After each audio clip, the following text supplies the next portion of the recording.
if we show up early and we stay the full time, you don't have to be early, just be on time. Be in your pew before the music starts. Getting into a space where you're prepared.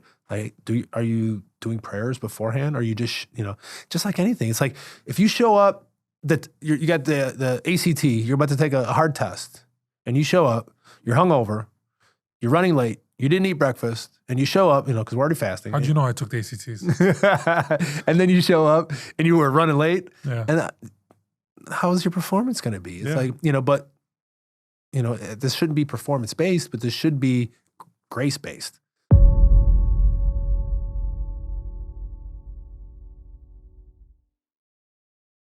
I started taking cold showers again. Oh, no.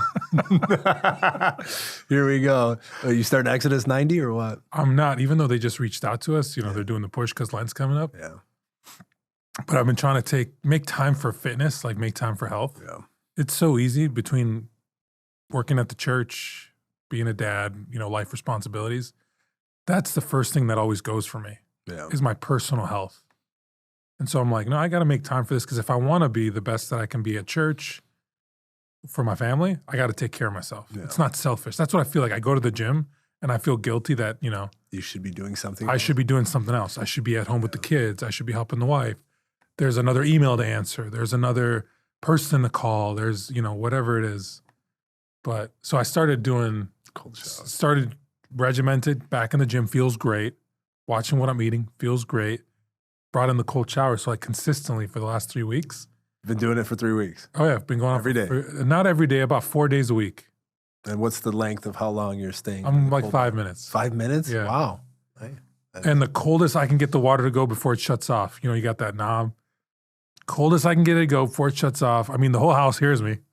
I bet. No shame. I bet. But well, it's supposed to be. The health benefits are supposed to be.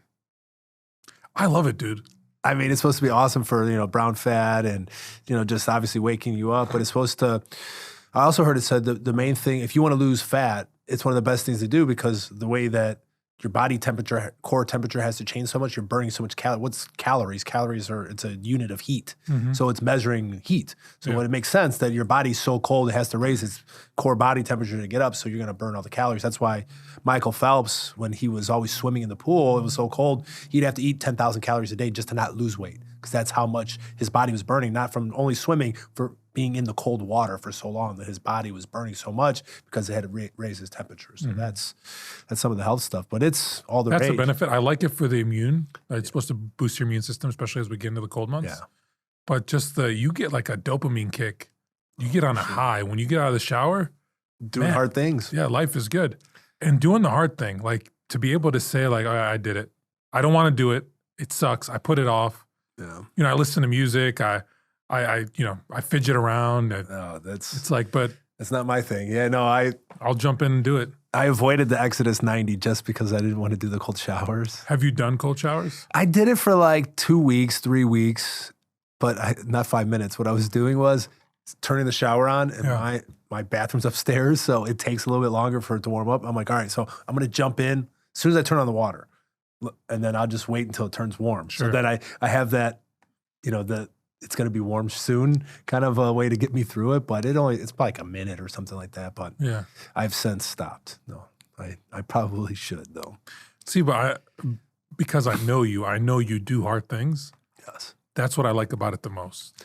I like that I'm doing things that I'm introducing suffering. Yes. I'm doing difficult things I don't want to do. Yeah. And there's a sense of like, I'm not just living comfortable. Yeah. I'm pushing myself. Yeah. I did it. And then you get on with your day. And I think you're training yourself for when the actual hard stuff does come, that you're training yourself in how to deal with stress responses, how to deal with adversity, how to deal with something that's hard. Because what happens is when the hard things happen to us, we are basically our habits.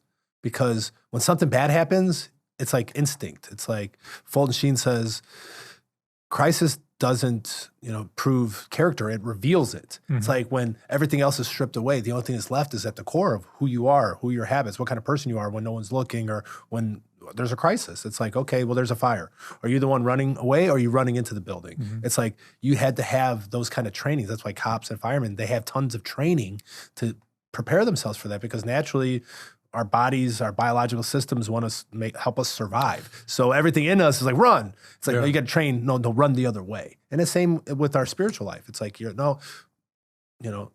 I could be doing other things that maybe seem more important, but no, I have to train myself to fast today, or to go without, or to, sit in silence where it feels like nothing's getting done, but, mountains are being moved in the spiritual world. So earlier this year, I read James Clear's Atomic Habits. Oh, okay.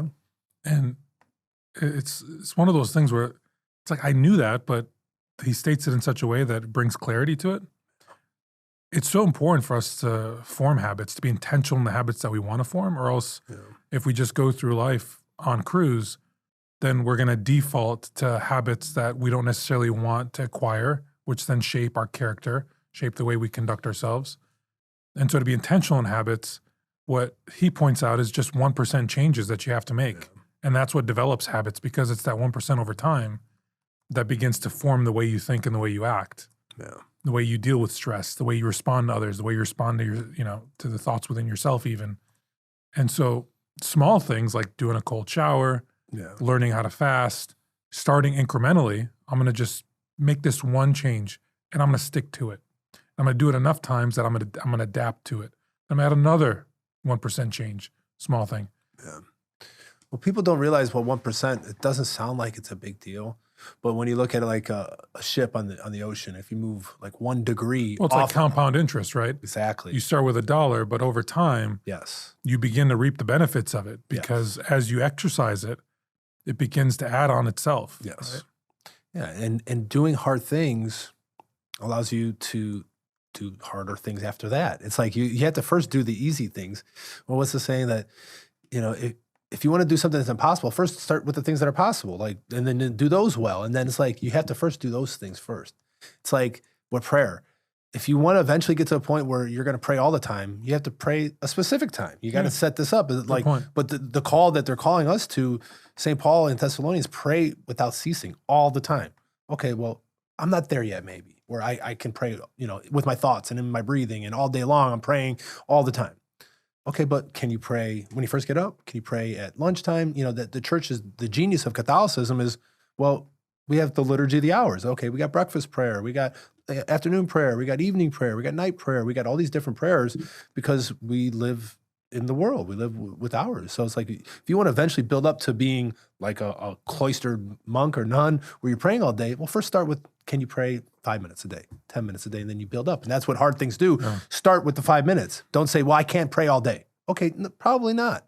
But can you pray 5 minutes? Maybe you can't do a cold plunge for a half hour, but can you do a cold shower for 30 seconds? And then it's a minute, then it's 5 minutes. Then it's like helping that resilience help us to grow and to get bigger, to get better. And especially, it's the same thing with our spiritual lives. Our physical bodies and our physical muscles and our spiritual muscles, they're pretty similar how we train them. Yeah. I'm looking at that wall behind you and I'm thinking, a brick doesn't make a wall. No. But you start adding them up and stacking them up and you join them together, you get something that's solid and strong. Yeah. And that's what we're meant to be. We're meant to build ourselves up. And you do that one brick at a time, one habit at a time, one action at a time, intentionally thought out in order to build the character that you want to have. That pray without ceasing thing, it's something that we're all called to embody in our own ways. You don't have to strive to be a cloistered monk or a nun, or right? That some of us are called to that, but we're all called to have lives that are offerings to God. I think that's what St. Paul is trying to get at when he wants us to pray unceasingly. Is your whole life. Offer your body as a offer it up as a sacrifice living to the Lord, sacrifice, yeah. Which makes sense. I mean, obviously there's, not everyone's meant to be married. Not everyone's meant to be a priest. Yeah, just to clarify that, though, the living sacrifice is you're giving God glory in all things that you do. All things that you do are meant to be directed, meant to point towards God, right? Meant to glorify God. They're meant to be virtuous acts. They're meant to be good, true, and beautiful acts that you perform. Do we fall short of that? Yeah, but do you try unceasingly? That's also important. Yeah, and I love Padre Pio's line, pray, hope, and don't worry. Yeah. Right? Pray, hope that I'm moving in the direction and I'm aligning my will with the will of the Father.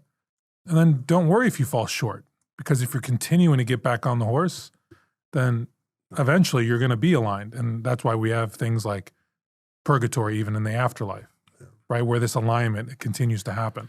And if you fall short, that's God's will. I mean, that's more of the maturity of growing in our faith, is that, everything's where it's supposed to be. What do you mean by that? It's like if you fall short, it's God will. Clarify that. It's like, well, yeah, all things happen in this world for those who love God, who are called according to his purpose. So even you not winning, you fell short. You didn't win the race. You didn't get the scholarship. You didn't get those things, but that was meant to be. At the end of the day, where we're at right now is I thought you meant in the spiritual life. Yeah. No, you fall short in the spiritual life. You fall short in the spiritual life. You get up and go to confession. Yeah, he doesn't will that. Okay. Yeah, doesn't will that. No, you get up and go to confession. But we're going to have all these disappointments and all these different things in our life by doing, even if you do the work and do the hard stuff, you're still going to, fall short. I mean, you're not going to win all the time. Everything's not always going to go your way. Even if you do the work, even if you fast, even if you sacrifice, even if you studied all night for the test. I mean, they're still going to have things, not everything's going to go your way. So it's just like, when you do, I love this serenity prayer. It's that's the hardest part about this faith journey, that grant me the serenity to accept the things I cannot change, the courage to change the things that I can, and the wisdom to know the difference. That's the hard part. It's like, when am I supposed to do something? When am I not supposed to do something? And, how do I know if I'm doing it when I'm supposed to do it? It's like, well, that's where prayer comes in. That's where the relationship with God comes in. Are we asking God, hey, am I supposed to be doing this? Or should I do that? Or should I not do this? Especially when it comes to hard things, because those are usually hard things, are usually tough decisions or tough choices, or they could be. That's what I love about written prayers. Yeah. Like, thanks be to God. I've had an active spiritual life with highs and lows for years now. So I'm comfortable in prayer. But sometimes words don't come to you. Yeah. Right. St. Paul even tells us that you almost have to groan, and it's the Spirit that speaks through you. Yeah. Written prayers, though, if you find a prayer that resonates with you, that carries you through those times when, Lord, I want to pray, I lift up my spirit to you. The words aren't coming to you. I go to the Jesus prayer. Lord Jesus Christ, Son of God, have mercy on me, a sinner. Yeah. That's like my go-to when I can't pray, like when I don't have the words to pray, but I want to align myself. I want to center myself in God. I want to offer myself to God. Yeah. That's the prayer that comes to me. So for some people, it's the serenity prayer.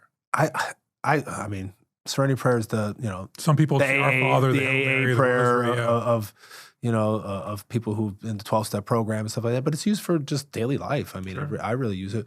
My go-to is the Jesus prayer, but I also really love the Anima Christi, especially after Mass. That's just after receive communion. Yeah, after receive communion. That's a great one. But I mean, today when we're filming this is the feast day of St. John of the Cross. We had talked our last episode a little bit about St. John of the Cross, and I was thinking today a little bit about, and I did a short video about him, that he was called the doctor of detachment. And that's why I started thinking a lot about today, was that how much of, especially as Americans, our lives we're so attached to so many different things.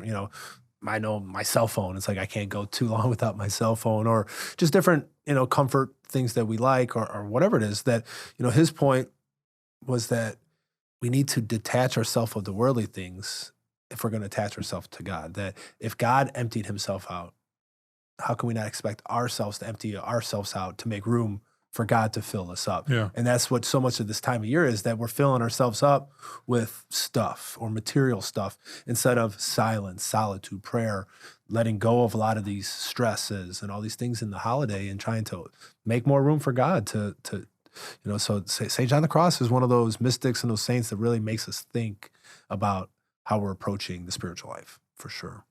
And him and saints like him, especially in the Carmelite tradition, right? The Carmelites are really rich in this. Not to say that it doesn't exist elsewhere, but the message of self-detachment, of emptying, where we talked about the purgative way last time. Yeah. But this message of detaching from those things that we either cling to or cling to us in the world is so relevant in the Western world, especially when we have an abundance. I mean, people like to talk about the 1%. Yeah. But the statistics are, if you live in the United States, you're the 1%. You are globally. the 1%, yeah. So it's like we have a lot more than anyone has ever had. in history. So it's really important for us to keep in mind that as we, and it's not bad that we have these things, but it's all about how we use these things, what our stance toward our things are. Because do we let them become the thing that weighs us down? Are we the rich man who it's easier for a camel to pass through an eye of a needle? Or do we have to gradually cleanse ourselves of these things, Or we build an extra storage sheds to put more stuff in to tear it down and do it all over again. Oh, dude, they're building like more storage units here in town. I'm like, that's the last thing we need. Yeah. Where's the Chick-fil-A? Yeah. You got to go a little bit farther down, a couple towns over to get your... But self-detachment is a really important thing. Yeah, and I think we don't talk about it 1% at a time. And we don't talk about it much. We don't, but we should. Yeah. I'm glad we are. We didn't talk about. Yeah, no. Well, I just thought about it because that's where I go for mass in the mornings. Is they're discalced Carmelites, which that's who St. John of the Cross helped start it with St. Teresa of Jesus, which means shoeless. So all the fathers that live there, they all wear sandals. Like they can wear socks and stuff like that, but they all wear sandals. They don't wear shoes. And what does that signify? That like even in the winter, like they're wearing sandals. Yeah. It's just more of like they're like. They have one room. They live a life of poverty, and their life is liturgical. It's spent on spending time in prayer and brotherhood, and praying with other people, and it's just a and it's an intentional way for them to introduce discomfort into their lives. Yeah, it's funny because one of my old parish priests, he's Polish. He's good friends with them, but he's a regular parish diocesan priest. Yeah, and when he left our parish, he got moved to a Polish, and they were trying to recruit him to come to the monastery. And he's like, I got too much stuff. It's just that it wasn't his, not every priest is called to be, a Franciscan or to give up all their stuff. They have cars and they have lives and it's okay. But, how are we using those things? But not everybody is called to that way of life, but some people are. And we should look at those people, they're so happy. It's like the Carmelite fathers, I go in there, they're smiling, they're happy. They don't have much, and they're just so full of joy. And all the people we think should be happy are the people who have all the stuff. And when we watch the news or scroll Twitter or whatever, you see all the people who have the most problems are getting divorced or on drugs, or these people in Hollywood who seem like they should be happy. They got they're movie stars. They have all the stuff. They got the nice house and they got all the stuff. And you think, oh, they're so happy. But it's like, when you hear any of them who fell or whatever, like, well, I wish everybody could have money so they can see that money isn't the thing that's going to bring you happy. It's just going to be that happiness is going to come from peace of soul. It's going to be, how is your soul? I mean, how is your relationship with God? And how's your relationship with other people? That's the main thing. Well, I really do like that we're talking about this. It was an unplanned topic given Christmas season and just all the consumerism that's going on, which I'd love to hear more of this stuff in the mainstream. So we just got on Spotify. We're going to be on Apple Podcasts, all those platforms for the audio version. I know these conversations tend to go a little long because we're just naturally like talkers. We're just talkers. We're talking about something that we love. So we're going to be on Spotify. If you're on the treadmill, you're at the gym, you're running errands, you'll be able to listen to the audio. And because it's conversation, hopefully it makes it easy to listen to. Yeah. And pause it. You don't have to listen to it all in one set. I know my wife, when we do our show, always like, they're going too long. I'm like, well, like people like Rogan do like 3-4 hours. I'm like, I don't ever listen to like one in a row. No. It's like, you pause it, you come back. If it's interesting, you get back into it. And I think that's, not everyone has to be like me, So put it on 1.5, 1.8, 2.0, depending on who's talking. With our videos, the plan is, because we do have like 1 hour, 45-minute videos, and to clip those up into shorter segments, we're still getting there. I think today's episode 7? 7. It's episode 7. So we're still I can't believe it's episode 7 already. That's crazy. But we're working on this. But what I wanted to say was, on this point of self-detachment, so much of what is part of the richness of our Catholic tradition and our pieties and our practices, you're hearing in popular culture, but the soul of it has been stripped. The spirit behind it has been stripped. So like Jocko Willink, popular, Navy SEAL, he's out there helping people, it really is, and motivational speaker, discipline equals freedom. Well, I mean, the first time I heard that, discipline equals freedom, I'm like, that's St. Benedict, right? That's nothing new. That's 3rd, 4th, 5th century stuff. That's the stuff that Jesus preached, right? Discipline equals freedom. But it's so devoid from our popular culture. This idea of discipline actually leads to good. right? We want to feel like we're licensed to do whatever we want. No, that's not the case. If you can introduce some discipline, some hardship into your life, if you approach life intentionally, you're actually gonna be freer. You're gonna be fuller. You're gonna be a better version of yourself. You hear those things and it's like, well, where's the soul, right? Or self-detachment, where do we see that? This minimalist movement that really popped on the scene a couple years ago, which still kind of exists. I don't hear about it that much. Maybe my algorithms took me away from it. But that minimalist movement is self-detachment. It's like, do I need to live with abundance? Do I need storage units, and do I need my garage overflowing and the attics overflowing? And there's clothes in the rack that I haven't used maybe for a year, 2 years, 3 years.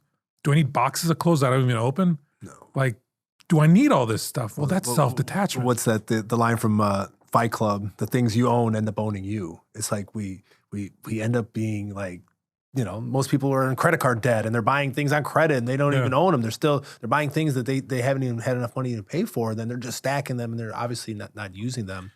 There was a statistic I heard that's a good point you raised. Like people buy, like over leveraging themselves and buying on credit just to have more because we think we need more. Well, it's just a dopamine thing too, though. It's like scrolling and getting likes. It's like, oh, I bought something, it shows up. Okay, boom. It's the same, reward system in your body. It's like, oh, I ordered something. Ooh, it's on an Amazon card. I don't have to even pay for it right now. And ooh, it'll be here tomorrow. I don't have to pay for it until 2 months later. But that's part of this doing hard stuff is, okay, yeah, I would like that right now.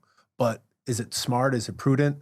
No, I'm going to not have that. And then I'm going to save up, or I'm going to go without, or these different things. I heard a really good thing to kind of differentiate ourselves from someone like Jocko or people who are just in the self-improvement space, is that if we just fast or diet or take these things just for our health, that's just vanity mostly. It's good in a sense, but as Catholics, how can we obviously transform that into where mortification can be transformative? That's where that's like having the cross, bringing the soul into it. It's having the cross with no Jesus. Yeah. That's how Fulton Sheen would describe the communists, is that's what Christianity is. It's the cross with no Jesus. And sometimes in America, they say we're Jesus with no cross. It's like, we want that happy, clappy Jesus, but not the sacrifice and hard work. And the Soviet Union was all the work and none of the joy. It's like, no, there's a combination of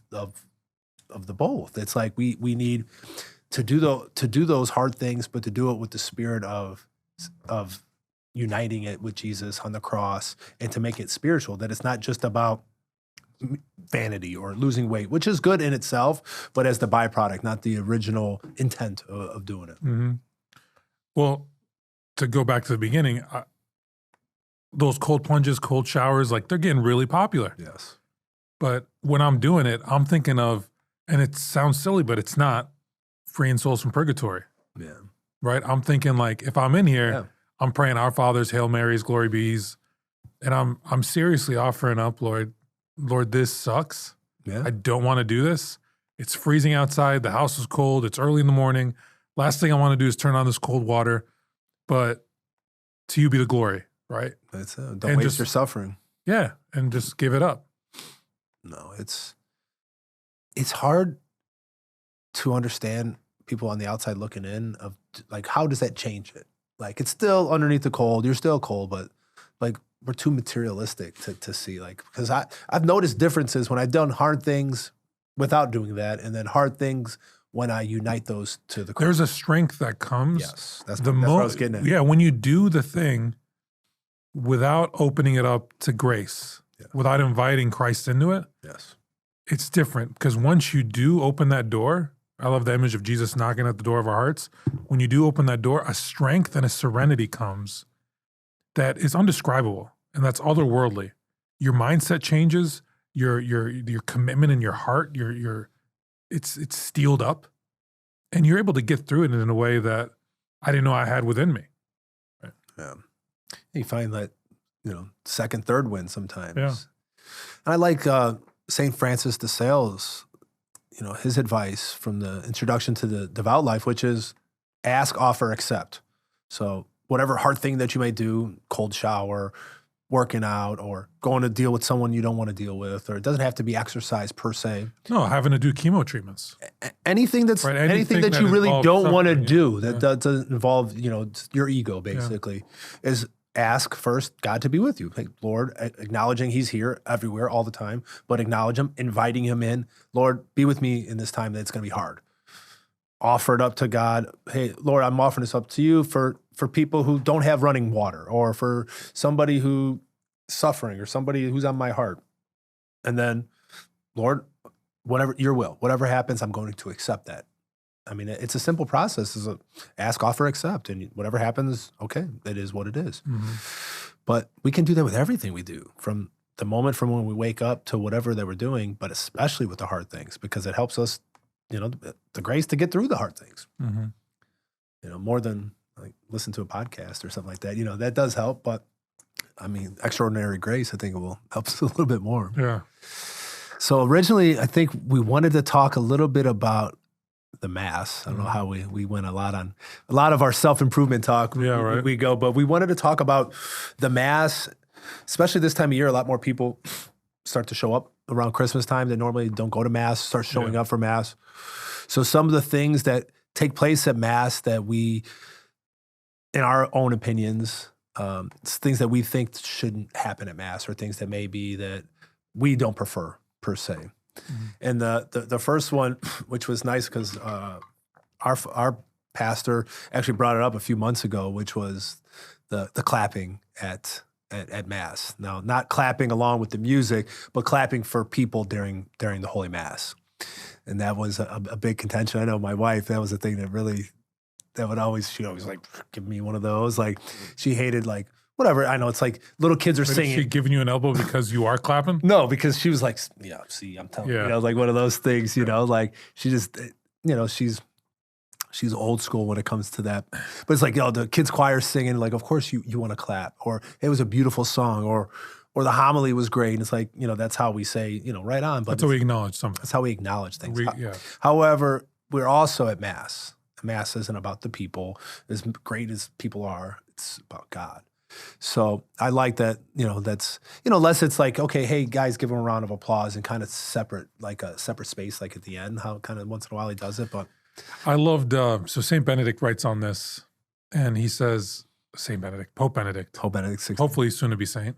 In the spirit liturgy, I think he wrote something. Pope Benedict 16th. And I'll paraphrase it.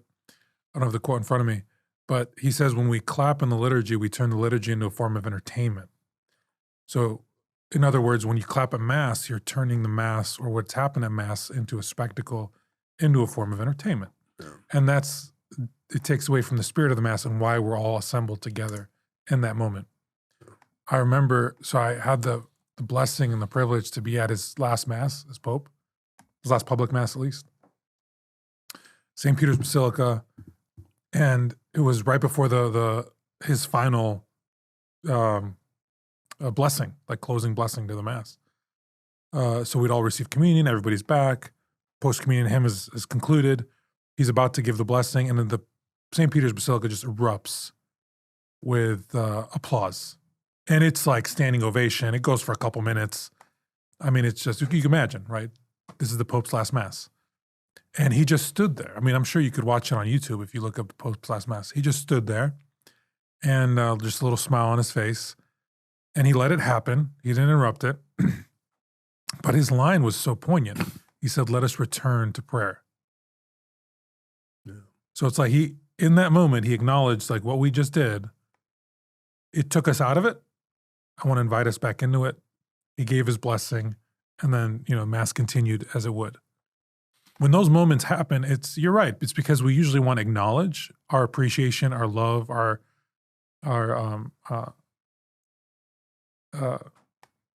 support for whatever it is, whether it's a choir piece, whether it's a homily, what have you, a video, something that's showed. But that takes away from the prayer and the spirit of why we were gathered. Yeah. And just hitting on the first point that you said, that it turns into entertainment. Mm-hmm. And we're never going to be more entertaining than the movie or a play or you can't compete with culture. We're not going to compete with the culture. So if you're looking for that at Mass, it's not the place to get it. Yeah, you can still have beautiful music, great homilies, great hospitality, and all these things that are very important. But if you're going there to be entertained, like Gladiator. Are you not entertained? You know, like one of those things. No, that's not, you know, the only people that were clapping at the crucifix were the demons. You know, that's what I like to be reminded of. You know, sometimes it's like, it isn't just. So that's the distinction. Well, is there a distinction to be drawn between clapping for something? What about clapping for the music? Clapping with the music, or clapping as an act of praise? I'm not against it. It's just not my speed. I feel I can still feel the music and still sing and still be part of the worship without clapping my hands. I know our parish, you know, we got lively music. It's contemporary. The mass I usually go to, which it's great. I'm just not personally a clapper, but, you know, I'll sing and I'll be, you know, I know all the songs, I sing and stuff, but I'm not a big clapper myself. Mm-hmm. Well, so if we further that distinction, if we unpack it a little bit more, when you're clapping for someone or something that's occurred at Mass, it detracts from the prayer. If you're clapping as if it's a part of your community's culture to have maybe contemporary music, especially if you go into cultures like African cultures, where that's just how they pray. That's a physical expression of prayer. You know, there's different modes of prayer. St. Dominic has 9 of them, different gestures of the hand, different postures of the body. That's a different type of clap. That's a clap that's oriented towards God. That's a clap that gives glory to God. That's a clap of thanksgiving. That's a clap of praise, right? And so the things that we do at Mass are meant to orient us towards God communally, because Mass is a public prayer. So together as a community, as brothers and sisters gather around the one table, we're coming together, we're clapping, we're giving praise and glory and honor to God. I'm like you. I don't clap. I don't have any rhythm. So, that's okay. I just feel weird. If that's not you, don't do it. I just, you know, some people are really good clappers though. Like I'll be looking around like, oh wow, they're on rhythm. Like they're into it, you know. I can still be into it. I can still actively participate without clapping because I know the word. I'm singing the songs, like, you know, I'm belting them out. Like the person in front may not like it, but I mean, I sing. So. Well, again, even if you could be a terrible singer, everybody can sing in the shower. Yes. Everybody can lend their voice, sing in praise of God. And that's what you're doing. And I think that's a bad excuse. I got a bad voice, so I shouldn't sing. It's like, no, it's just an excuse to kind of sit back. And I think that's where, that's part of what it is that, the way that, St. John has welcomed people and the way that the Mass is celebrated is because that, we're encouraging people to be actively participating.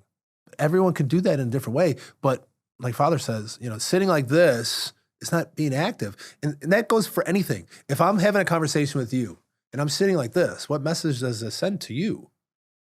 That I'm kind of standoffish, I'm kind of bored, I'm kind of like, I'm like disconnected. I'm disconnected. But my hands are open, our postures. That's why all these things that we're talking about is important. How we kneel, if we clap, if we stand up, if we bow, if we kneel. Yeah. The things that we do with our body matters because we're body and spirit. And that's how we manifest our faith. I mean, that's through our bodies. So that's why those things matter. But it's an actual mode of communication. I mean, it's the majority of how we communicate. Out of the communication with the words, it's like, it's like 65% of it isn't words. It's all the other stuff. It's your body language. It's how you say it, your inflection. It's all those different things. It's only something like 8% is the actual words that you actually say, but it's how that you communicate it. Obviously, if I tell you, no, I don't want to do this, or I say, actually, I have this thing and we're going to do this. It's just, how we say things and how we do things matter. Especially, it couldn't matter more than one of the most important things that we can do, which was worship God the way that He wants us to worship Him. Yeah. Well, I mean, just look at during COVID, having to do all these Zoom meetings. Yeah. I mean, even though I'm seeing you and I'm hearing you, I feel like I'm not connected to you. Yeah. You almost feel like you're isolated, even though here you are. So to be connected, to be with each other, you're right. It's not about having the arms folded. It's about how can I open myself up, not just to each other, not just the message that I'm sending to my neighbor who's in the pew with me, or to Father who's looking at me. That doesn't matter as much, but it's like to God. What's my physical orientation? And it's going to dictate my spiritual disposition, right? Spiritually, am I going to open up too? Yeah. Or am I going to be reserved? And just the bare, I mean, a lot of it is just saying the prayers. I mean, some people you just be watching, like they're not even saying the Our Father. They're not even saying the Psalm response. They're not like actively like just being part of it. I mean, that's what the Mass is. It's like we're actively part of this. It's a communal prayer. It's like we are called to be actively engaged into the prayers of what's going on. It's like it's a beautiful thing that we're able to be part of it. It's like it's not something that's happening over here. We're actively engaged in the prayers, and it's just like in anything, you're gonna get out of it what you put into it, and that's whether that's any relationship that you have, whether if that's with your spouse, if you only spend an hour a week with your wife, and in that hour your arms are crossed, you don't say anything, you sit there, and that's it. Your relationship with your wife's not going to be that great. But if you get home every day, you greet your wife with a hug and tell her how much you love her, and you come home, the house is clean, you're doing all the stuff you're supposed to do, it's a different relationship. You talk every day, you know each other, you know what they like, you know all the things about them. It's a different relationship. And that's the same with God in our relationship that we approach Jesus on Sundays. If we approach it, in a halfway, then we're going to get half back. I mean, it's just, that's the mode in which we receive things matters. It's like, that goes for the Eucharist. If you've been going every Sunday for 30 years and you feel like you're going through the motions and nothing's changing, is it God that needs to change, you think?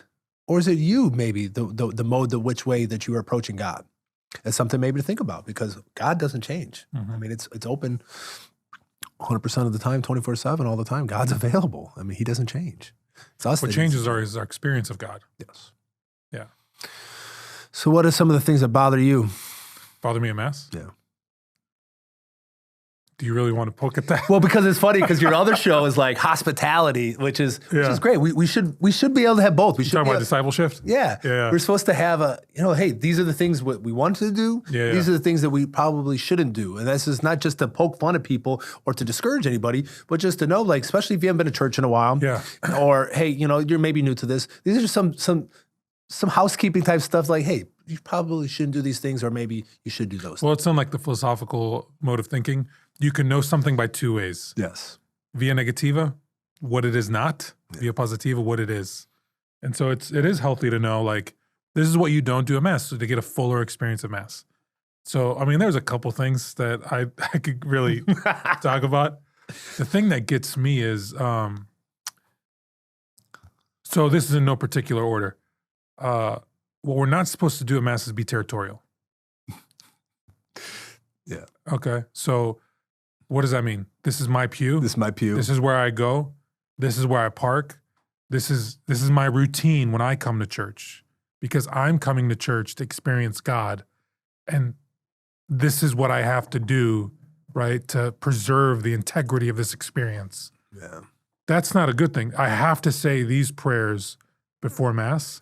I have to say these prayers after Mass. I have to sit on this particular spot.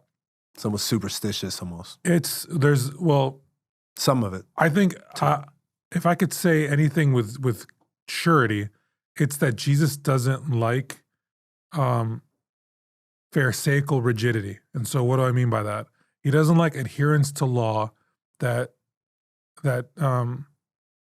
takes rules and empties them of the spirit of the rule by which it was given to us.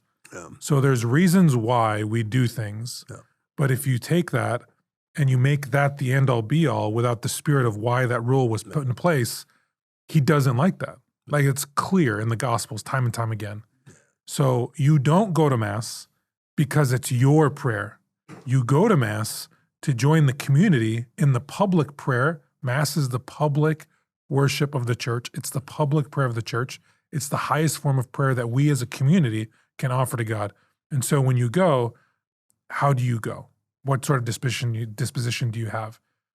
So am I going to show up and say, like, hey, there's somebody that I haven't seen here before, I'm going to give up my spot. Maybe there's a family that's sitting in the pew, I'm going to move over. Am I going to extend hospitality? Am I going to go out? Am I going to do the uncomfortable things? We started at the beginning of the pod by saying doing uncomfortable things.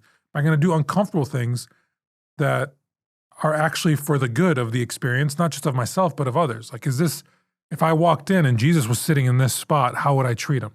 That's the thing that I'm like, when you start getting territorial in church, it rubs me the wrong way. Well, it rubs people who are outside the church too. So like, if someone hasn't been to church in a while and you stumble into the church and you're sitting in someone's seat who's there every Sunday and been coming for 50 years, and they say something, well, that's my spot. It's like, well, you had an opportunity to greet somebody who came back to church. That Jesus tells us, like you said, time and time again, it's like, no, you're at a banquet. Don't sit at the places of honor. Go sit at the back and leave those open for other people. Yeah. So for Catholics, they want the spots in the back usually. So the spots in front are those usually, are the coveted spots. Those are the coveted spots. Yeah. The ones up front, it's like, no, for real, no, the last will be first, the first will be last. So no, I get it. A lot of people don't like to be up front, but I get the territorial thing. That's just, it's weird, especially like, if they're going to be mean about it. Like it's one thing, like if you get there, hey, you want to get here 30 minutes early to sit in your spot? You earned it. More power to you. You earned it. You got up half hour, you're there. But if it's like someone else is already there and then you come in there and then you're like giving them mean, like, what do you, the side eye, like, what are you really doing? What are you here for? Is this about your spot or what you're getting out of it? Or is this about what you're here to give God? I mean, that's part of the issue here is, too many people, especially people who fall away from the faith, it's like, usually the one thing they say is, well, I wasn't getting anything out of it. Like that's a lot of the times of the knock on the Catholic Church is like, well, I left because I wasn't being fed. So I went to an evangelical church because they got great homilies, they're great sermons and great messages. But our faith isn't about what we get, it's about what we give. And the Mass isn't about the homily per se, which it's great. It's about the Eucharist. It's about what we get. I mean, it's like we get Jesus himself. So it's like, it's not about what, it's about what we give back. So are we bringing our full selves? On Sunday, are we bringing, our seat that we don't want to sit in? Are we willing to give up a seat for somebody else or not? Are we willing to, lay down, our pride or lay down those things? Are we there for the right reasons? That's an important point, Bobby, because I think people come to Mass with maybe just not the right frame of mind or just the right glasses on to perceive what Mass is actually supposed to be to them. Because if the homily's bad, then they'll just knock the whole experience. Or if the music isn't good, they'll knock the whole experience. Or if somebody cut them off, or if somebody maybe didn't, they didn't get up when you were trying to get in the pew, like they can find any small slight to write off the whole Mass experience. And it's not about that, right? The Mass is more than its parts. And those parts are all supposed to open us up, prepare us to receive the Eucharist, which is the climax of not just the Mass, but of our whole Christian life. And so you're there for that moment. So God bless him. Father could have the thickest accent in the world. His homilies can be dry as all get out. Yeah, Father, should you try to get better? Of course. Is Father trying to get better? I hope so. And most of the times they're trying. Same goes with the music. Same goes with the greeters, the ushers, all those parts. But it's like, I'm here for this moment where bread and wine are turned into body and blood. Period. I'm here for that reception. That's what feeds me. That's what nourishes me. And you're right. We hear so many times, right? The largest group of evangelicals is fallen away Catholics. It's a tragedy because they do feel like they're being fed outside of the church. And that's something that we as church have to realize. Like the beauty, our mysteries, right? The things that we hold dear, which we're focusing on the Eucharist, but all the sacraments are the mysteries that have been trusted to the church. They're meant to feed us. They're meant to be those things that give us a fuller taste of life. They're not doing that for people because if they were, the church wouldn't be stagnating or in decline. And so we have to look at those things that are resonating with people. People now think with their hearts more than their heads. And so I've got to be very careful to not create a worship experience that Father Mileta likes to use the phrase that embalms the past, right? Because if we go to the past and how they used to worship in the past, then that's going to resonate with people today. You're never going to get it back. It's never going to be the past. Yeah. You're never going to duplicate that. I mean, the best part, I like St. Augustine describes the church, ever ancient, ever new. It's both at the same time. It's the ever new thing that people worry about. They don't like anything new. They don't like anything new. We have to acknowledge whether that. It's church or the grocery store moved the cereal aisle, to somewhere else. I mean, people don't like change. We have to acknowledge, though, that I see why people are uncomfortable with the ever new part. Yeah. Because they're afraid of losing the pearl of great price that's been given to us. They're afraid of, the baby with the bathwater. They're afraid of losing that which makes us Catholic. Yeah. Right? There's such an emphasis on orthodoxy. We're afraid of heterodoxy, those things that take us off path. But we can't be afraid of that, because if we really believe God is who he is, and we believe the word that he's given to us, and not just that, we believe that the Spirit here guiding us, guiding the church, then it doesn't matter who the Pope is. It doesn't matter what Father says. It doesn't matter what the latest trending thing is. If we as a church are guided by the Spirit, we're going to be okay. And it's for us to continue to unpack revelation. That's what innovation is. It's not coming up with something new out of the box. It's unpacking that revelation that's been entrusted to us to make it applicable to the times that we live in. And unpacking it to relate to make it relatable, relevant to people. And so the Mass that we have now, that was an innovation. At one point, there was no English. At one point, there were no missalettes. At one point, there was no lectionary. At one point, there was no organ. At one point, there were no vestments. At one point, there were no church buildings.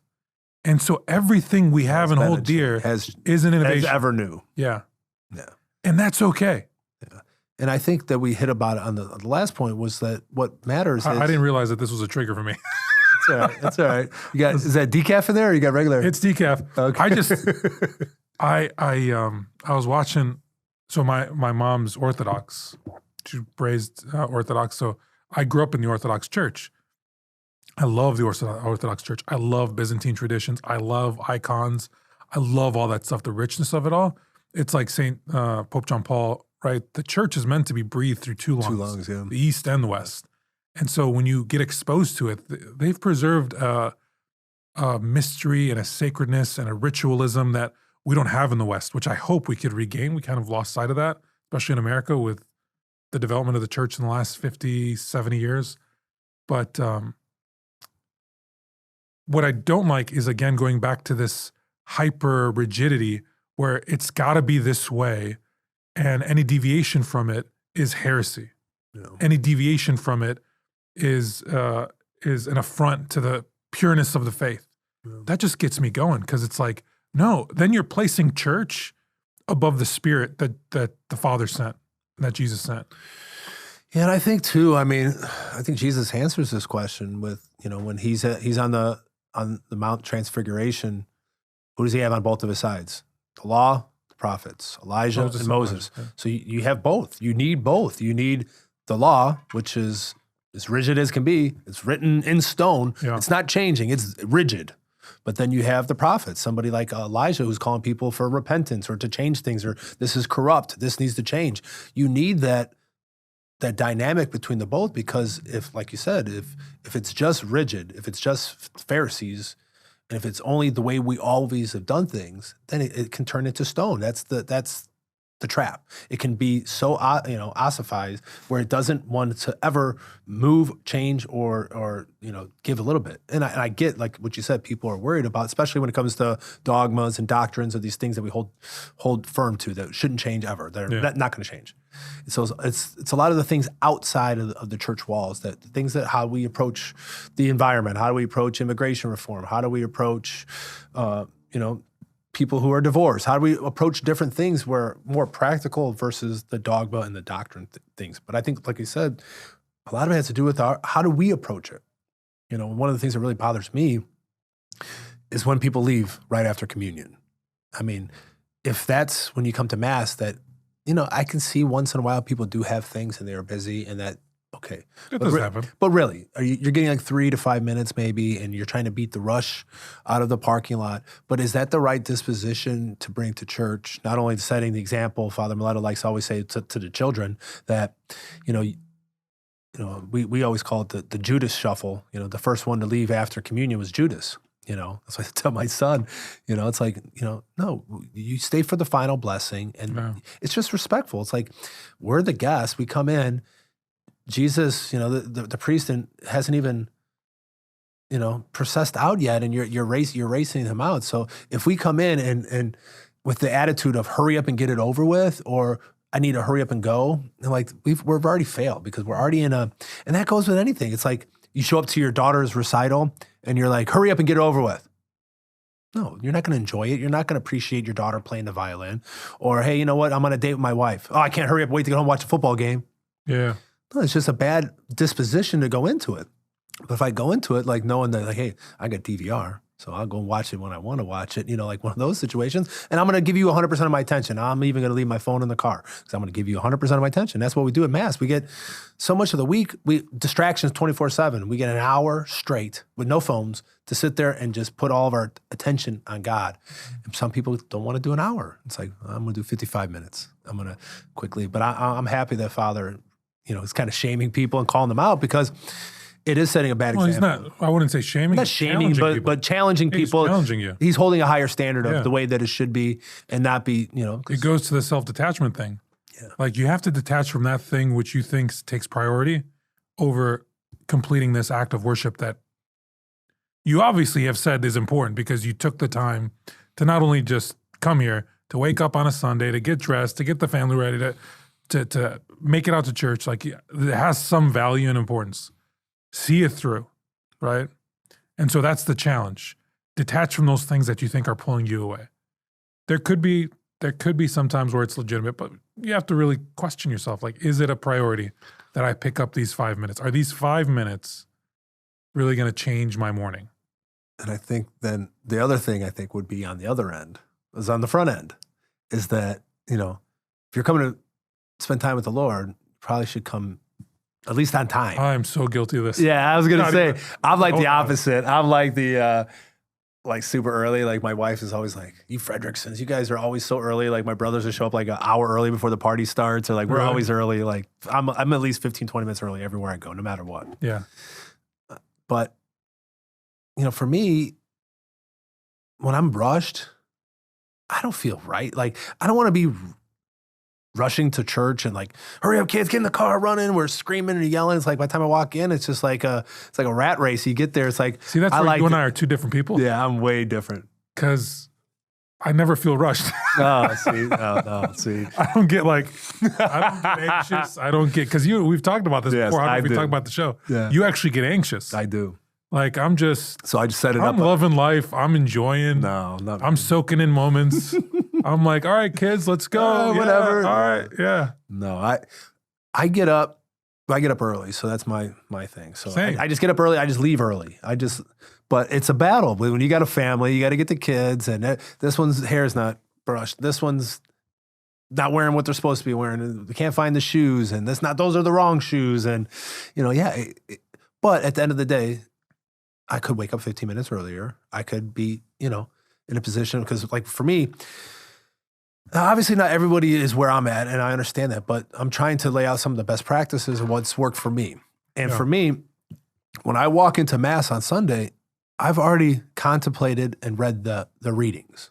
So I'm prepared going in.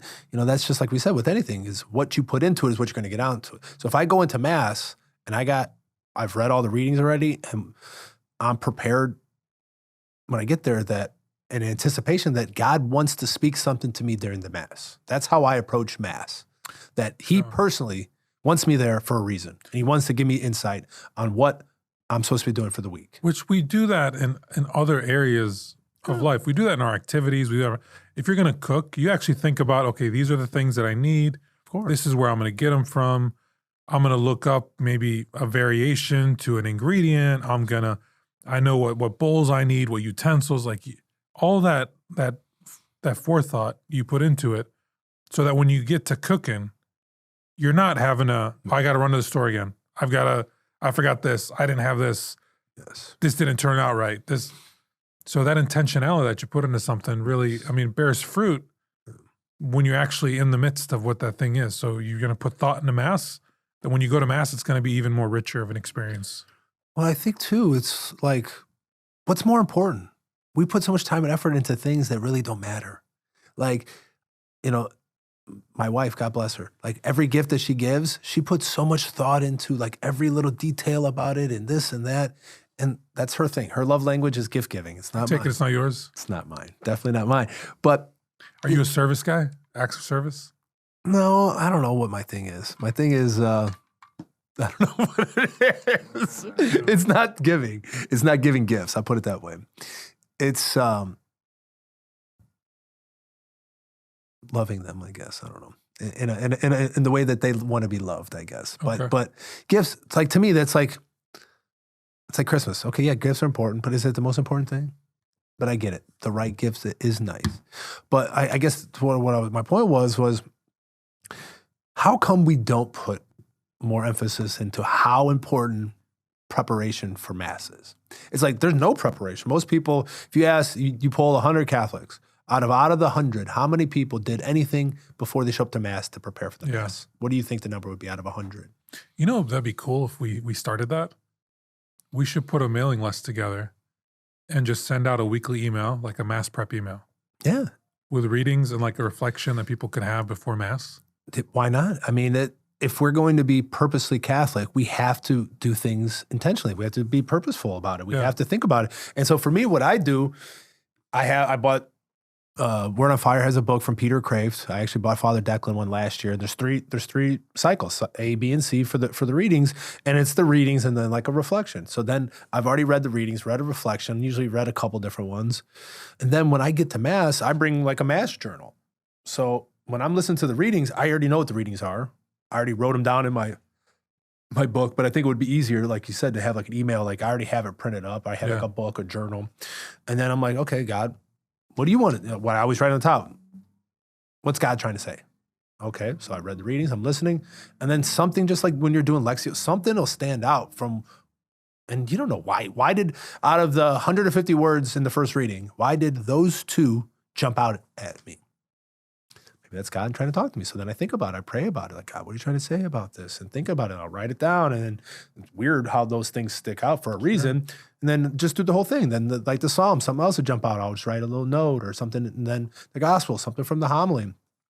And then I'll go back and look, like, you know, in the end of the week, like, oh yeah, I forgot about this thing. And, you know, God was trying to talk to me in this way and to do a journal. Not everyone has to do a journal. You could do it without writing anything down at all. I do it on my phone. Yeah, you could do it in your phone. I've got a note on my phone. Or you can just, you know, listen for God to talk to you and then just put it into action right away. You know, just like whatever, put it in your phone or do something like that. So I think if we show up early and we stay the full time, you don't have to be early, just be on time. Be in your pew before the music starts. Getting into a space where you're prepared. Like, are you doing prayers beforehand? Or are you just, you know, just like anything. It's like if you show up, that you got the ACT, you're about to take a hard test, and you show up, you're hungover, you're running late, you didn't eat breakfast, and you show up, you know, because we're already fasting. How'd you know I took the ACTs? And then you show up, and you were running late, yeah. And how's your performance going to be? It's like, you know, but, you know, this shouldn't be performance-based, but this should be grace-based. So how at the end of the Mass, when you walked out of there, if something hadn't changed, then maybe we should be looking at it. It's like if you worked out for a year in the gym and you saw 0 results, you're exactly the same. You didn't lose fat, didn't gain any muscle. You still weigh the exact you walked in. Wouldn't you look at the workout plan or your diet, or you would reevaluate like, hey, you know what? I've been doing this for so long, nothing's changing. Everything's the same. Like, I'm not getting anything out of this. Why am I even doing it? And that's part of the problem, why the people feel like they're not getting anything out of it. But that's like going to the gym, you didn't stretch, you don't have the workout clothes, you don't even know what to do, you don't have a diet. It's like, well, how do you expect randomly to just get better? Yeah. You know, it's like we have to also do on the front end sometimes. And I think a lot of people just don't know maybe what to do, and they need help, or they need people to walk with them or to guide them and to help them. And hopefully people listening to this will help a little bit, but do something before the Mass, whether that's modern technology. You know, we also have the Hallow app. Like, we'll listen on the way to the car. There's a show for kids that, like, it's like kind of funny. I think it's Katie McGrady. She's on it. Her and her husband, they do like, that's like a little skit. It's like 8 minutes, perfect on the time.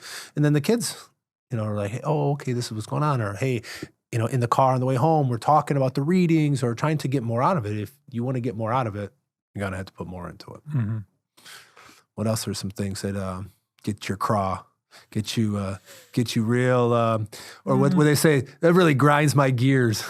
I'm not a grinds my gears kind of guy, so this is why it's challenging for me. Oh, all kinds of things grind my gears. Really? Oh yeah. I know how to use the clutch though, so I can get straight Jump through it.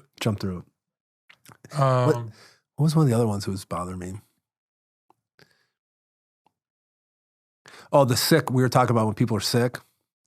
Especially post-COVID stuff. So it's like, if you're sick, you still say you're not contagious. You can still come to mass, but maybe just maybe kind of sit towards like not on top of people. Yeah. Like if you're coughing and stuff, to maybe not cough. It's okay to have a little distance. Yeah, just have a little distance, spread yourself out a little bit. You know, I think that's if you're sick. It's a generosity spirit. Or if you just like blew your nose, don't maybe try not to reach my hand like a sign of peace. That's kind of one of those other things. After COVID, I'm always like, oh, okay. I love you, brother. Yeah. You know, like one of those things. All right, bring it. You don't do the knucks? I'll do the knucks too. I'll do the knucks. But for the most part, I'm trying. I'm just not gonna. Or if you're sick, definitely. What was the other one? Don't take the precious cup. Mm. I don't know. I'll always take Jesus in the precious blood. Every time I can get them. I mean, if my nose is running, then I'm just out of courtesy. That's what I mean. A courtesy. Yeah, out of courtesy. A courtesy if you got some. Yeah.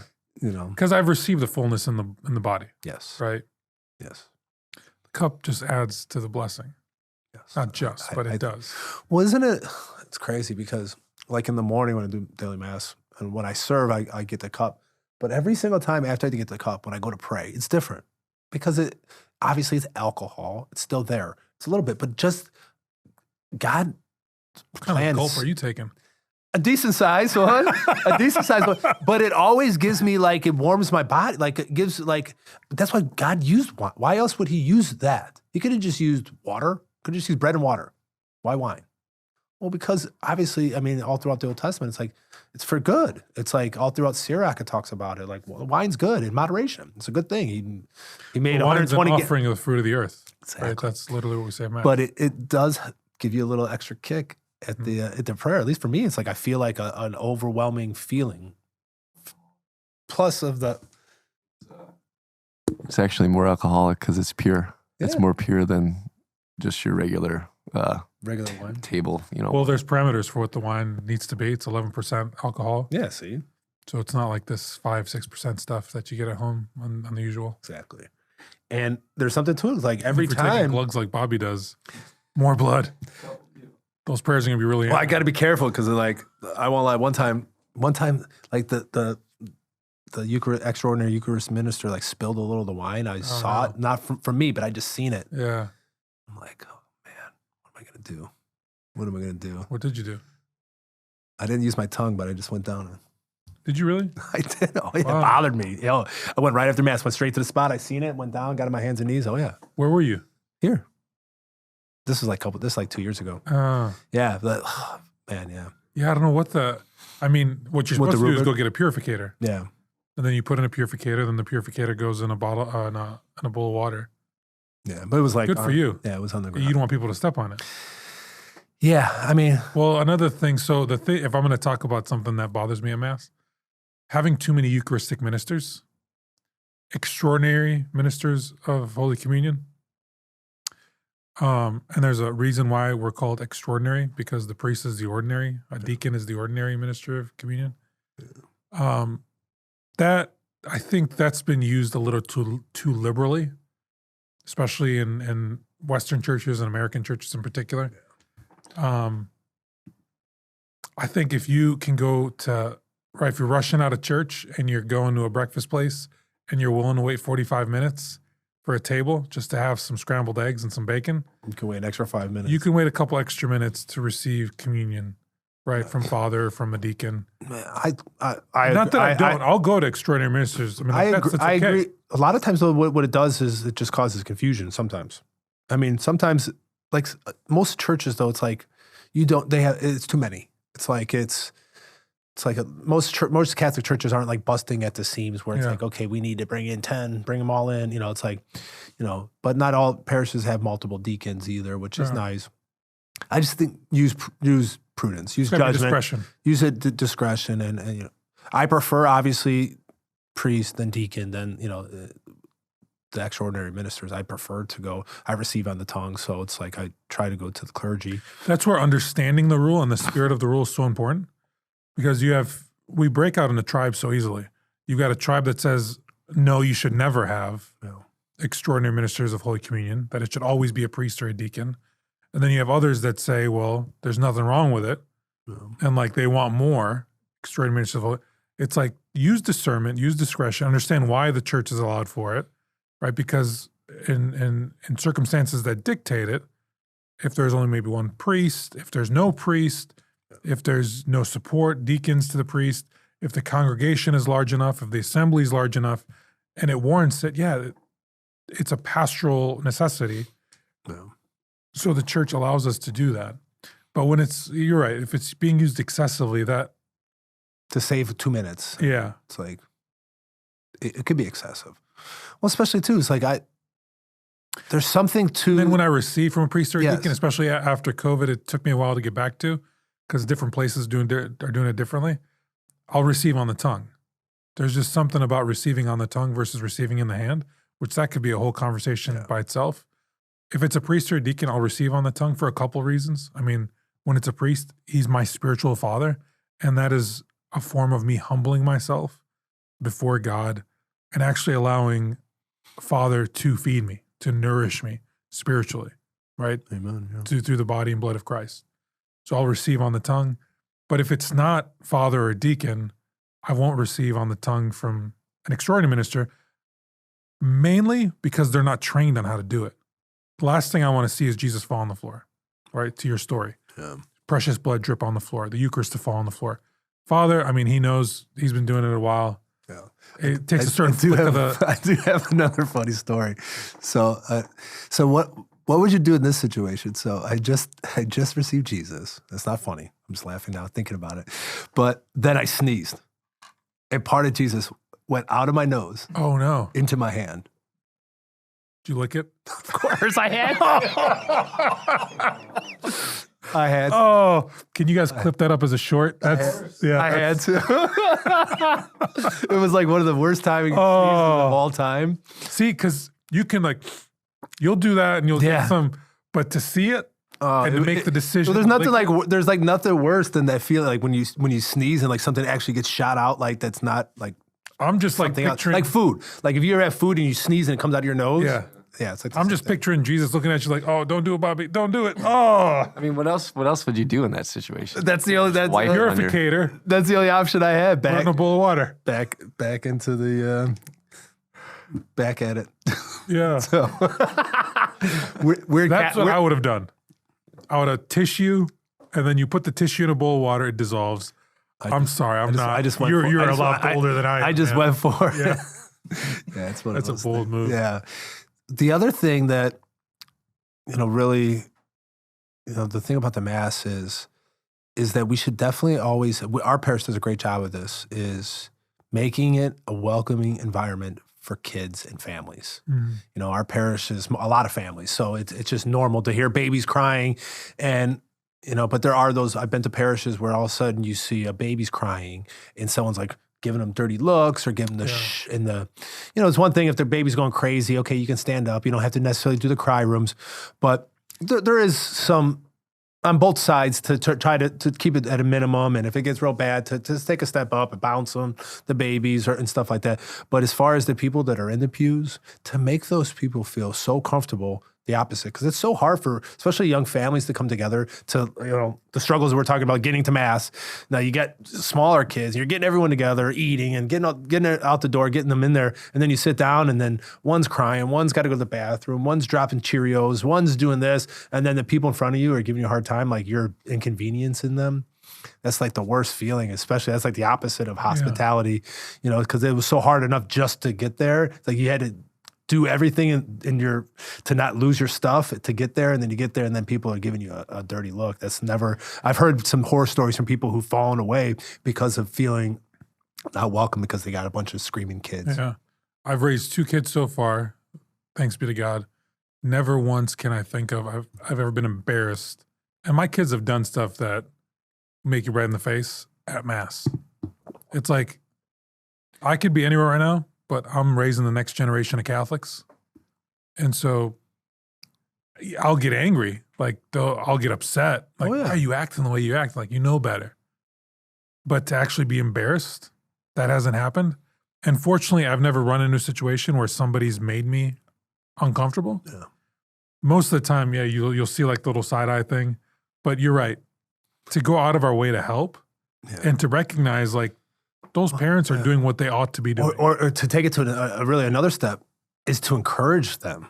Like when you see a mom and especially if the dad's working, she's there by herself and she's like good a warrior. Yeah. Like, hey, good job, mom. The kids are well behaved. You're doing a great job. Encourage them. Like, no, you're doing good. Even if it's not. Yeah. Even if it's like she's struggling. Like, you're doing a good job, mom. Yeah. Don't be hard on yourself. Like, this is the future. Good. Thank you for being here. Like making them feel even more welcome. If you want your church to grow, you need families, and especially young families. I mean, unfortunately, that's the problem with most. Father will do that. If there's a kid or a couple in the church that are really going, he'll actually acknowledge it. Yeah. Do you guys hear that? Yeah. Isn't that beautiful? Like that's the sound of the future. Man, we had one at our old parish, Father Jack, God bless you. He, our son at the time was like 2, and out of nowhere he got away. Took off running down the main aisle, made it all the way up to the altar almost, and during Father's homily. And he just made it like, look at this. Jesus said, let the kids come to me, and like he made it like a big thing. Everyone laughed and we got up like, it was like one of those things. Yeah.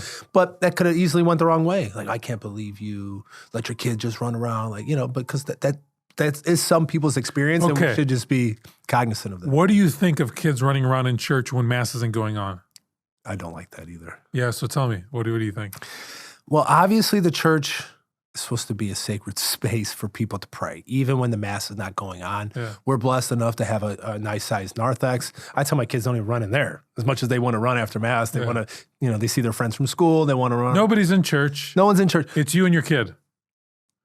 I don't want them running around. I'm going to try, the best I can, but even the talking should be to a minimum, or at least more like a hush talk, because there should be, there's not a lot of spaces for people to stay and have silence and to pray.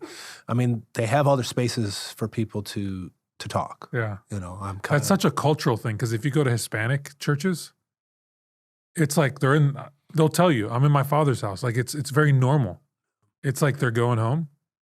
And you'll see kids running around. You'll see kids it's commonplace. Yeah, but usually when they're running, they're making a ton of noise. That's true. So if we can kids welcome, try to be the best you could be. Let's not make them feel uncomfortable, but let's not also let them pull the things off the walls. But let's go back to the idea. I'm playing devil's advocate here.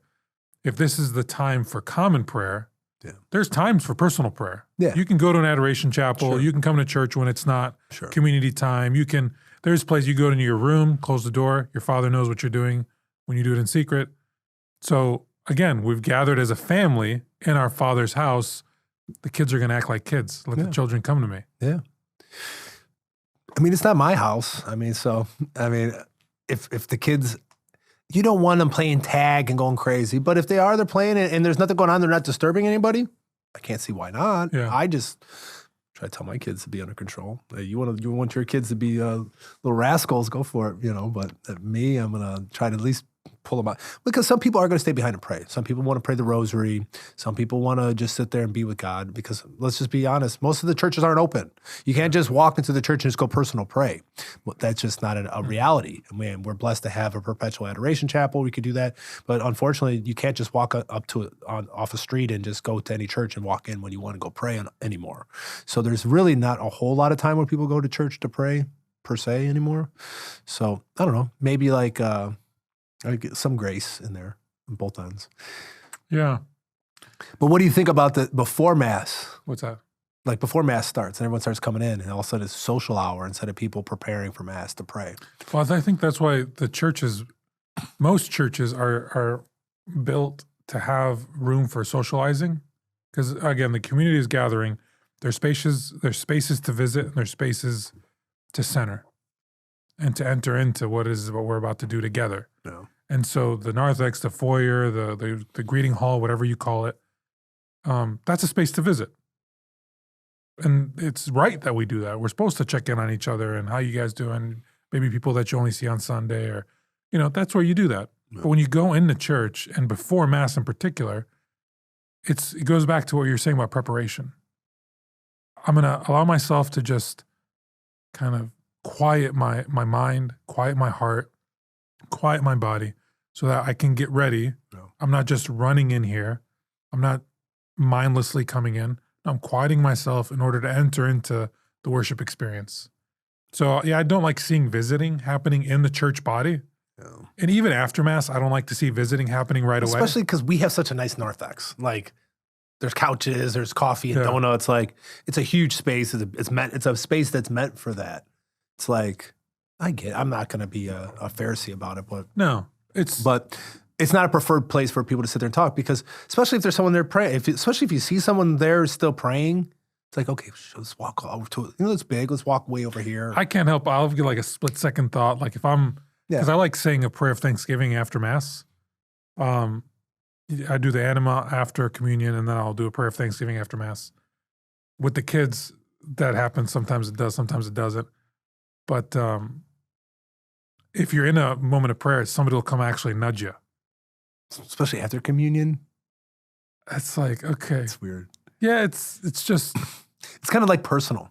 Like I don't do that to other people, because if I just received Jesus, like, it's pretty personal right now. Yeah. Like it's really personal to me. I think of it as like they're in a moment of conversation with God. I'm like in ecstasy right now. I don't want to interject. No offense. I'm like, I'm in ecstasy right now. Can you please just let me, like, I've been looking forward. Can I just get like 1 minute of like, especially like, a lot of time I'll put my hands on my face. So no one can see me either. Like I'll do that. Like no, there's not even gonna be an opportunity for you even to touch me, because I'm gonna be like, look like I'm a weirdo like this, Yeah. But it just helps me try to focus.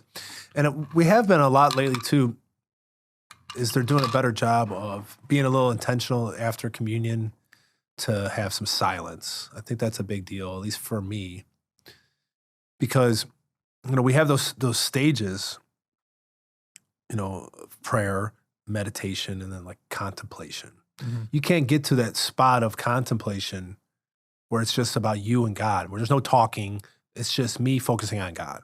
Like you need quiet for that. You need, if I'm going to try to get to that state, which usually I know right away because tears start rolling down my eyes. I'm like, every time, if I get to that point where God's trying to talk to me or something after communion, I'll be crying. I mean, that's like the tears of joy will come over me. It's like, that's what I'm longing for. That's part of what communion's about, is that intimacy, that relationship that you're entering into can't get closer than that. We should think about, make a note of this. We should think about, talk to the worship team, bringing down the lights after communion and bringing the lights up on the tabernacle, because Jesus goes, he's placed back in the tabernacle. He's reposed into the tabernacle. We just add a cue. Just program it in. Yeah, we have to talk. And it doesn't have to be that long, but we do take that moment of pause. But even if it's music too, just no words in the music. More of like, even if it's a beautiful instrumental. Well, most of the time, the post-communal hymn is just the song, just right? The song, it's not something that you're expected to sing along with. Yeah. But even to change the room, so you're not looking around, right? Your focus is directed towards our Lord in the tabernacle. Yeah. That could be something powerful. Yeah, I think it's, well, for me, I mean, because it's hard. I mean, we're visual creatures for the most part. So for me, I have to, a lot of it, I think the lights going down does help during consecration and that kind of stuff. It does help you focus. But for me, most of the time, I'm closing my eyes. Doesn't mean I'm not paying attention or I'm sleeping or I'm napping, but I'm somewhere else. I'm not looking at what so-and-so's wearing or how they're doing. It just helps me focus, especially when we move from the liturgy of the word to the liturgy of the Eucharist, and with the shift of the light, I'm just trying to go somewhere else. Yeah. I'm trying to go to the upper room and to Calvary, to the grave. I'm trying to go there. And that's part of the preparation and the part of what I'm anticipating is going to happen, and what I'm bringing to this relationship is that it's supposed to be the source and the summit of my week. It's like, well, what am I doing to prepare for that? Mm-hmm. It's like most of my life, I didn't do anything to prepare for it. It's just like, you can't go to the Super Bowl and not have any kind of game plan of how you're going to execute or how you're going to get the most out of whatever thing. And if you want to get something out of Mass, bring something there. Bring your plans, bring your life, bring your hopes, your dreams, your disappointments. Bring the week. Bring all the stuff that didn't go right. Bring all the things that went well. Bring all your worries. Bring all the stress. That's what God wants. He wants you to bring the beauty of those. the Mass, to end on a high note, Yeah. The beauty of the Mass is there's moments in the Mass where those offerings we're meant to give up those offerings. We're meant to make those offerings.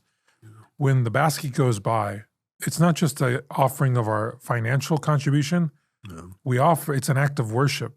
I'm giving of the gifts that I've been given. When the gifts are presented at the altar, that is a moment for us to also spiritually offer gifts spiritual offer, our hopes, our desires, our concerns, our worries. We place all those things at that moment. That's a trigger for us to place all those things at the foot of the altar. It is right that we do that. We unburden ourselves before our Lord. And then the priest himself, he invites us during the Eucharistic prayers. He offers up this sacrifice, which we unite ours to, right? It's not just his prayer, it's our prayer that he lifts up. That's why he stands there with his... Our prayer and your prayer. Yeah. With his hands open, receiving our prayers and then directing them to the Father. And so the Mass, in a certain sense, would be incomplete if we didn't come prepared, knowing what we wanted to offer up and to sacrifice and to place at the altar at that moment. Especially, he doesn't say my prayer. He says our prayer. Mm-hmm. That's how we always pray. Our Father. It's not my Father. It's a communal prayer. It's like, no, the Trinity. So hopefully, like as a word of encouragement, come to Mass intentionally with, these are the things that are on my heart.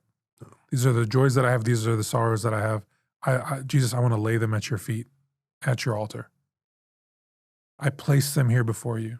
I entrust them to the priest who speaks in your person, who lifts them up to God our Father, who hears all these things. You will leave Mass changed. If you're able to do that, the situation might not be different. You might still be in the midst of something that's difficult, but you'll have a renewed strength. Your heart will be not hardened, your heart will be shorn up, right? With a strength and a grace that is unexplainable. So to go back, like doing difficult things, taking the cold shower, it gives you the strength to face more difficult things, more stressful things that come up. The more you do that, the more you place yourself before our Lord at the foot of his altar, the more transformed you become. It's what St. Paul's saying is, we're putting on this armor of God, and that's one way you do that. The more you offer your sacrifices, the more God fills you up with grace. The more you detach, the more he fills you up with himself. I think the other thing, too, that we were talking a little bit about, what the things about Mass that shouldn't happen are junky homilies, like the ones that are just like mailed in. I saw my buddy was at a Mass. Some there's like, we're blessed to have two great preachers. So this priest gets up, he pulls his wallet out, pulls out a dollar bill, he reads it, "In God we trust. Do you?" Puts it away and sits down. That took a lot of effort. Yeah, exactly. Slow clap, walk it slow back. clap. Yeah, thanks, Father. Great. You know, it's one of those things where it seems like it's another thing about preparation and intentionality. Yeah, I can go up there and I could probably give a homily for. I mean, we're here with no script. We could talk for an hour and 45 minutes. I'm sure just about any reading we could just get up there and wing it and talk about God, which is great. But when you actually put time and effort, when I heard that like Rick Warren from Saddleback, he spends like anywhere between like 8 and like 20 hours a week on his message, it shows me that someone cares, that they're intentional, that like the people that are going to give up their Sunday and their money, their finance, that somebody's took a lot of prayer and time and effort to craft something that's they're really trying to help through prayer and God speaking through them to talk to us. I mean, that's, you know, in the Catholic faith, it's a lot of times it's just like thrown together. It feels like it's very rarely you see someone pull up who has it like written out or like prepared. I mean, how often is that really? I mean, like I said, we're in a different situation. I'd say a couple of things there. I mean, our priests are spread so thin that they don't have the luxury of 8 to 20 hours setting that time aside because they're doing everything. I mean, in some parishes, they're the maintenance guy, they're the DRE, they're the receptionist, they're everything.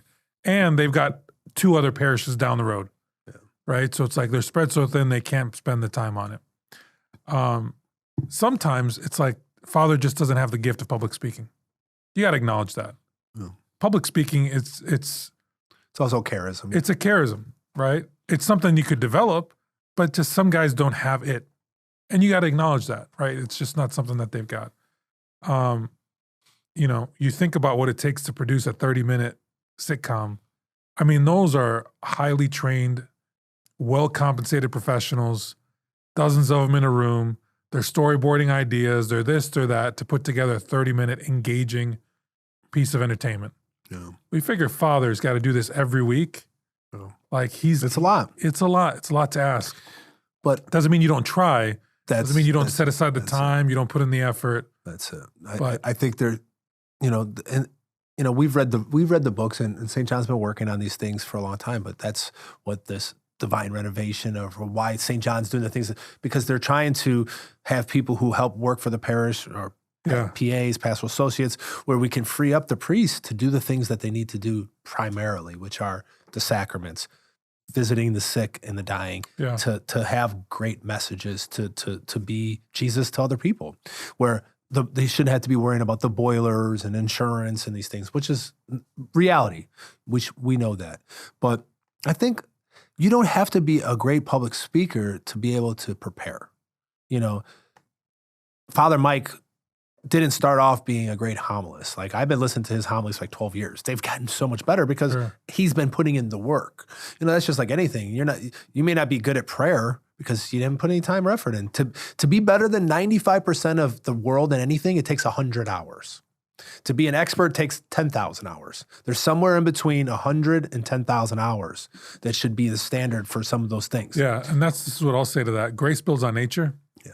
Right? And so you put in the work, you will get better. Yeah. But what has to happen on a leadership level is Father's got to free himself up in order to devote the time to grow in the skill that is public speaking, or to be collaboration, or be, if you're pulled too much in these other directions, then what we did at our old parish, we had a homily team. We had people help work with, hey, especially, but that takes humility. A lot of people don't like to admit, okay, well, I'm not good at preaching. Well, you're a preacher and you're not good at preaching. That's kind of hard to admit. One of the pastors that I was with at a parish, he would start his parish council as like weekly meeting with his parish staff with a reflection on that next Sunday's gospel.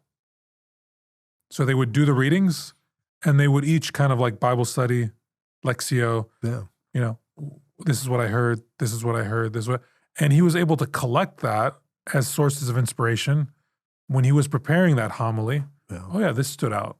I can make this work. So there's techniques that you can implement.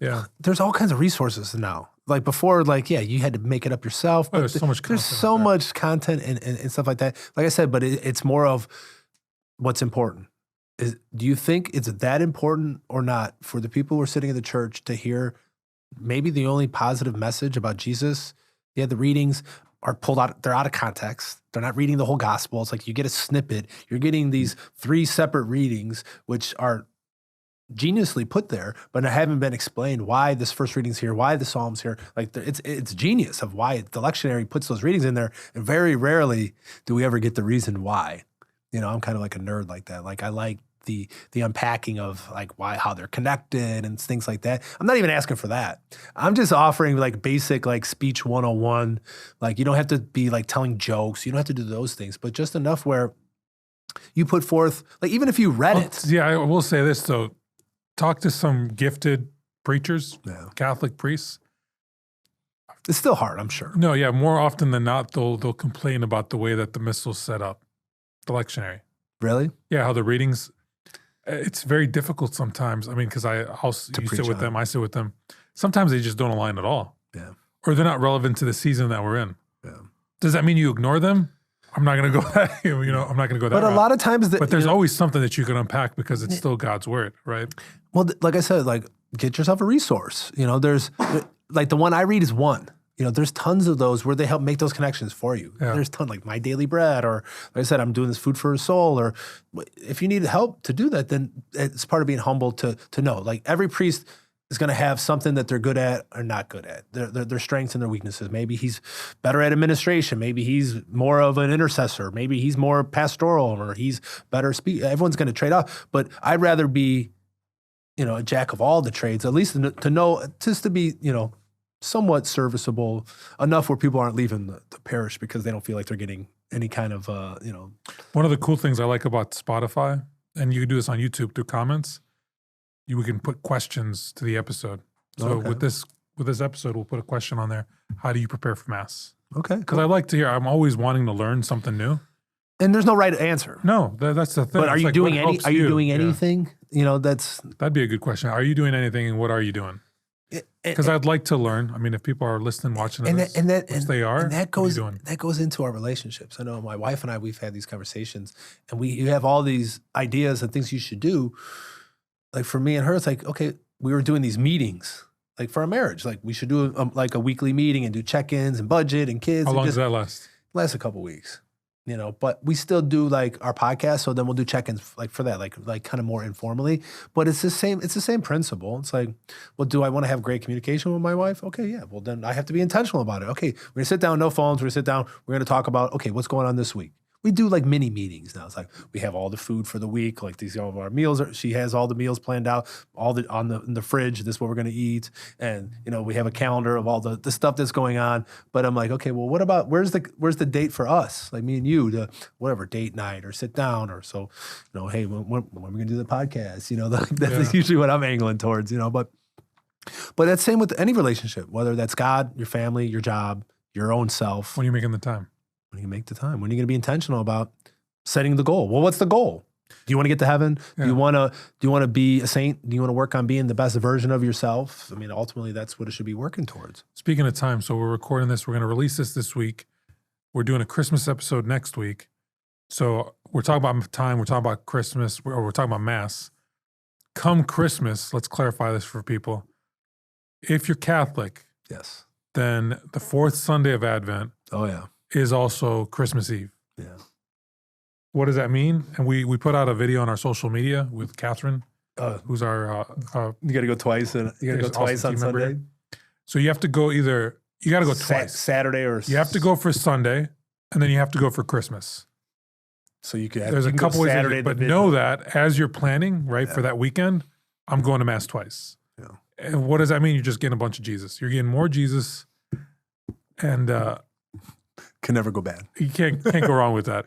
So you can go, if you're at SJE, then and you find a parish near you that, look up their Mass times, look at your parish's Mass times.